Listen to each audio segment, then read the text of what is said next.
Hey, fourth grade, it's Mrs. Manzi.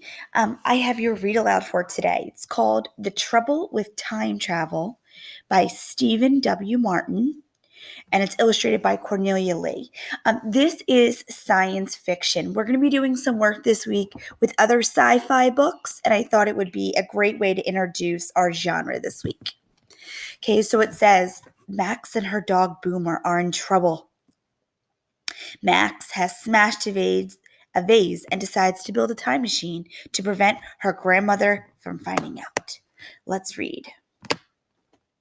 Crash! Max and Boomer were in trouble. Big trouble. The vase was a family heirloom that had originally belonged to Max's great, great, great, great, great, great grandma. It was the only thing she had managed to save when her houseboat mysteriously sank in 1785. How could Max fix this?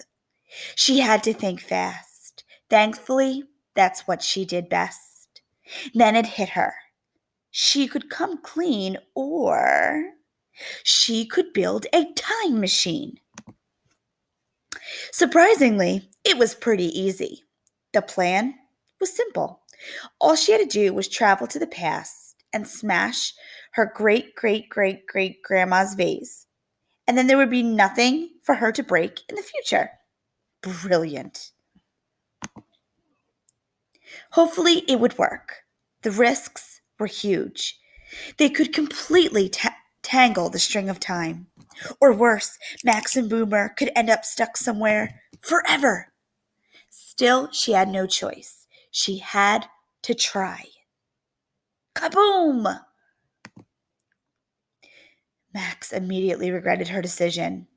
Boomer, not so much. There's Boomer right there. Traveling through time was extremely difficult. Everywhere Max and her dog went, past, future, or whatever this was, something went wrong. Then, this happened. Crash! Max's great, great, great, great, great, great grandma was not pleased. Max knew in her heart it was time to give up. I never should have built the time machine, she thought. If I had just come clean in the beginning, none of this would have happened. That's when it hit her. She knew what she had to do. It took a few tries, but they had a lot of time to get it right. Whatever you do, Max said to Max, do not build a time machine. I can build a time machine? Asked Max. Yes, it's surprisingly easy, but don't build it, said Max, as she and Boomer hopped back into their time machine.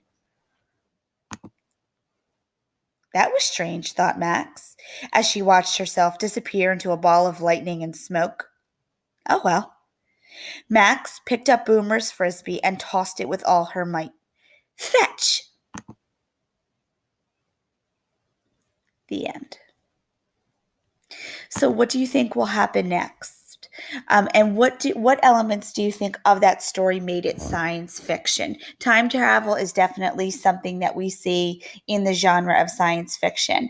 I hope you enjoyed that story, and I will talk to you soon.